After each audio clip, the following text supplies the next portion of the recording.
রুদ্রবার্তার রান্নাঘরে আজকে দেখানো হবে এঁচড়ের কোপ্তাকারি। তার জন্য আমি 800 গ্রাম এঁচড়কে আমি কেটে, হয়তো 800 গ্রাম থেকে তো খোসা টোসা বাদ চলে গেছে, হয়তো 600 গ্রামে পরিণত হয়েছে, তো সেটা আমি ছোট ছোট করে কেটে ভাপিয়ে নিয়েছি। তার সাথে একটা আলুকে আমি এইভাবে ছোট ছোট করে কেটে এঁচড়ের সাথে সিদ্ধ করে নিয়েছি। তো এটা আমি প্রথমে মেখে নেব।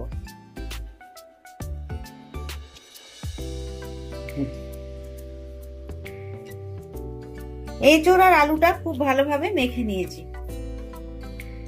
আচ্ছা, এর মধ্যে আমি প্রয়োজন মতো মানে স্বাদ মতো লবণটা দিয়ে দেবো। লবণটা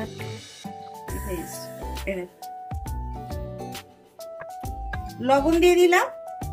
এখানে আমি হাফ টিস্পুন হলুদ, 1 টিস্পুন নিয়েছি ধনের গুঁড়ো, 1 টিস্পুন নিয়েছি জিরের গুঁড়ো, আর কিশমিশ বেশ কিছুটা আমি এরকম ছোট ছোট করে কেটে নিয়েছি। কাঁচা লঙ্কা 2টো কুচিয়ে নিয়েছি।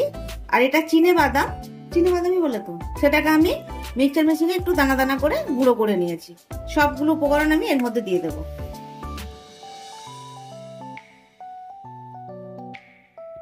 এবার এর মধ্যে দিয়ে দেবো একটু গরম মশলা। আপনারা স্বাদ বাড়াবার জন্য এর মধ্যে অনেক কিছু দিতে পারেন, আমি এগুলোই দিলাম। অনেকে নারকেল কুচনো দেয়। এটা ভালো করে মেখে নেব। খুব ভালো সমস্ত কিছু দিয়ে মেখে নিয়েছি। এর মধ্যে আমি হাফ চামচ মতো চিনি দিলাম। আচ্ছা, এবার এর মধ্যে বাইন্ডিং এর জন্য দেব ময়দা। আমি ময়দা দিচ্ছি, আপনারা বেসনও দিতে পারেন। ওই 2 টেবিল স্পুন মতো দিলাম, লাগলে দেব।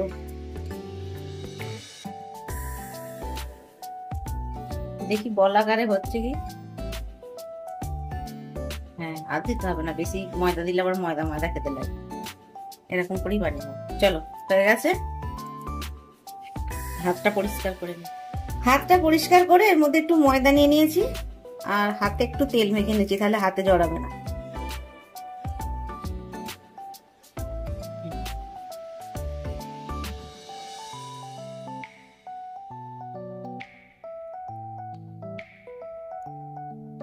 এই সাইজটা ঠিক আছে বলো? এইভাবে বলের মতো গড়ে নেব। কোপ্তাগুলো মোটামুটি করে নিয়েছি। কারিটা পরে দেখাবো কি কি দিয়ে কারি। তেল গরম হয়ে গেছে, কোপ্তাগুলো ছেড়ে দেবো।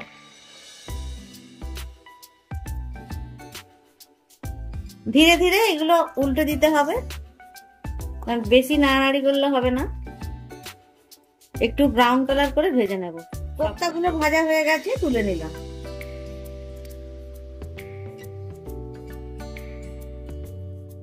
বাকি কোপ্তাগুলো সেম প্রসেসে ভেজে। কোপ্তা ভাজার তেলেই আমি কিছু গোটা গরম মশলা ফোড়ন দিয়ে দেবো। জিরে, দারচিনি, জয়িত্রী, লবঙ্গ, ছোট এলাচ।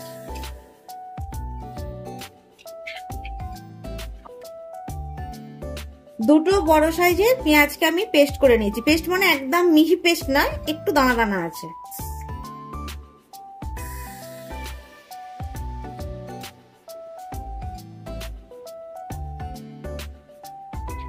পেঁয়াজটা মোটামুটি একটু নাড়াচাড়া করে নিয়েছি, খুব ভাজা হয়নি। এই সময় দিয়ে দেবো আদা, কাঁচা লঙ্কা আর রসুনের পেস্ট। কাঁচা লঙ্কা 2টো আছে, 8 কোয়া আছে রসুন, 1 ইঞ্চি আছে আদা, সেই পেস্টটা দিয়ে দিলাম। টোটাল সবটা নিয়ে 2 চামচ মতো আছে। এটা খুব ভালোভাবে কষিয়ে নেব। মশলাটা খুব ভালোভাবে কষিয়েছি।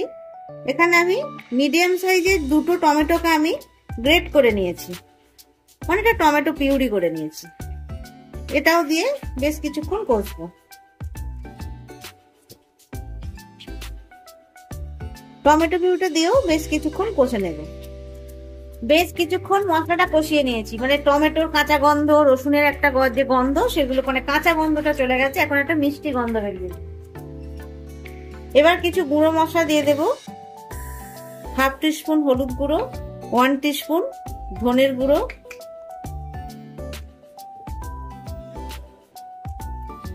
1 টিস্পুন জিরের গুঁড়ো। যেহেতু আমি এখানে কাঁচা লঙ্কা ব্যবহার করেছি, আর পুরো লঙ্কা দেবো না, কাশ্মীরি লঙ্কা দেবো কালারের জন্য। ওই বড় চামচের 1 চামচ দিয়ে দেবো। এটা দিয়েও বেশ কিছুক্ষণ করবে। মশলাটা খুব ভালোভাবে কষিয়ে নিয়েছি। এবার এখানে আমি কসুরি মেথি আছে, কসুরি মেথি আমি একটু এই সময় দিয়ে দেবো অল্প করে। ড্রাই রোস্ট করার দরকার নেই। এই কসুরি মেথি যদি কষবার সময় দেওয়া হয় না, এই গ্রেভির যে একটা গন্ধটা খুব ভালো আসে, আর প্রত্যেকটা জিনিসের মধ্যে এই কসুরি মেথির গন্ধটা ঢুকে যায়, সেই জন্য এই কষবার সময়তেই দেবেন।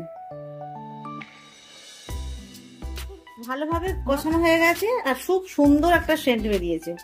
এখানে আমি কাজু বাদাম আর চালমগজ, এখানে বড় চামচের 2 চামচ চালমগজ আছে, আর প্রায় 18টা বা 19টার মতো, 20টা বলবো না কারণ ওর থেকে কটা খাওয়া গেছে। এই পেস্টটা এর মধ্যে দিয়ে দেবো। খুব ভালোভাবে পেস্ট করে নিয়েছি। খুব ভালোভাবে এটা কষিয়ে নেবো, আর এই বাটিটা ধুয়েও জল দিয়ে দেবো। দিয়ে দিলাম। একদম গ্যাসের ফ্লেমটা লোতে করে দেবেন, দিয়ে একটু কষিয়ে নেবেন। ফ্লেমটা লোতে ছিল, মিডিয়াম টু লো করে দিলাম।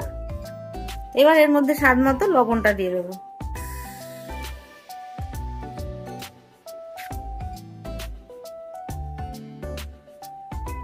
মশলাটা প্রায় আমাদের কষানো হয়ে গেছে। মশলাটা খুব ভালোভাবে কষানো হয়েছে, দেখুন তেলটা পাশ থেকে ছেড়ে দিয়েছে পুরোটাই। আর যতক্ষণ না তেল ছাড়বে ততক্ষণ আপনারা কষতে থাকবেন। এবার দিয়ে দেবো জল। আপনারা যে যতটা গ্রেভি পছন্দ করেন ততটাই জল দেবেন, আর অবশ্যই তার থেকে একটু বেশি দেবেন, কারণ কোপ্তা একটু জল টানে।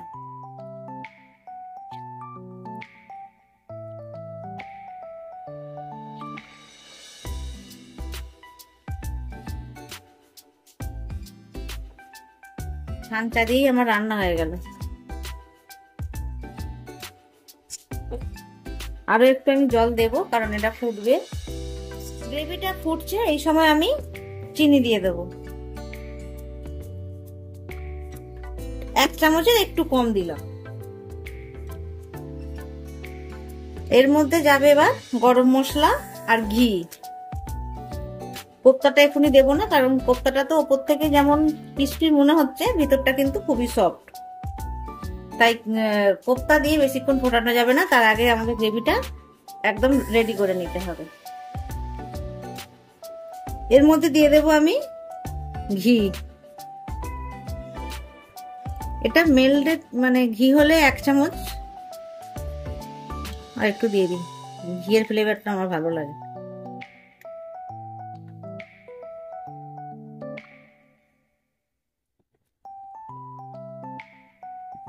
এবার গ্রেভিটা একটু ফুটবে, এই সময় নুন মিষ্টিটা একবার চেক করে নেবেন। গ্রেভিটা আমাদের একদম রেডি হয়ে গেছে, টেস্টও দারুণ হয়েছে। এবার আমি কোপ্তাগুলো দিয়ে দেবো, কারণ কোপ্তাগুলো দিয়ে না বেশিক্ষণ ফোটানো যাবে না।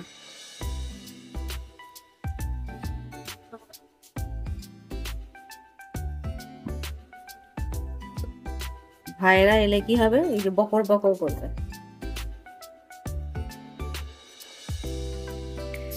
একটু 1টা ফুট দিয়ে নেব। 1টা ফুট দেওয়ার পরে কিন্তু আমাদের রান্নাটা কমপ্লিট হয়ে যাবে। রান্না কমপ্লিট, গ্যাস অফ করে দিয়েছি। এবার পরিবেশনের পালা। তৈরি হয়ে গেল এঁচোড়ের কোপ্তা কারি। এই রেসিপি যদি আপনাদের ভালো লাগে অবশ্যই কমেন্টস করে জানাবেন, লাইক করবেন। অবশেষে বলি রুদ্রবার্তা রান্নাঘরটা অবশ্যই করে সাবস্ক্রাইব করবেন।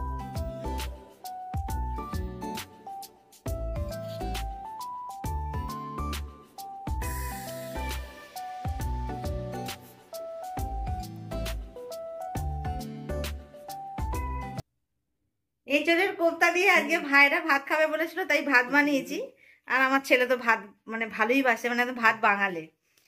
আর আজকে একটা দুপুরবেলা রেসিপি করেছিলাম বিট দিয়ে তরকারি, বিট গাজর বিনস মটরশুঁটি, এর মধ্যে রসুন আছে।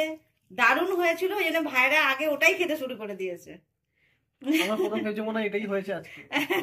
সত্যি দারুণ খেতে হয়েছে। যদি সম্ভব হয় রেসিপি একদিন আপনাদের নিশ্চিত দেখাবো বা শেয়ার করে নেবো। আচ্ছা, এঁচোড়ের কোপ্তা, আর যেহেতু আমার ছেলে দুপুরবেলা এই তরকারি খেয়েছে, ওই জন্য ওই চোরটাই খাওয়া শুরু করে দিয়েছে। ভাই কেমন হয়েছে? ভালো লাগে দিদি, এঁচোড়ের কোপ্তাটা খেতে খুব সুন্দর হয়েছে খেতে। সত্যি কাঁঠাল কেমন হয়েছে? দুটো মিক্সিং করে খাচ্ছি। কাঁঠাল কেমন ভালো লাগে? কাঁঠাল কেমন হয়েছে? তুমি দুটো একসঙ্গে কাঁঠাল একসঙ্গে খাচ্ছ তো? কি করবে? কাঁঠাল কেমন হয়েছে? কাঁঠালটা কেমন আছে বলতে হবে তো। এরা দুজনে শুধু সাপে নেওলে, দুজনে খালি দুজনের পিছনে লাগলো। তো যাই হোক, আজকে তো এঁচোড়ের কোপ্তা দেখালাম। আপনারা এই রেসিপি দেখে অবশ্যই বানাবেন। শুধু ভাইয়েরা ভালো বললে তো হবে না, বা আমার ছেলে। আপনারা বানিয়ে খাবেন, খেয়ে বলবেন কেমন হয়েছে। অন্য রেসিপি নিয়ে অন্য একদিন আসবো। আজকের মতো এখানেই শেষ করছি ভিডিও। টাটা।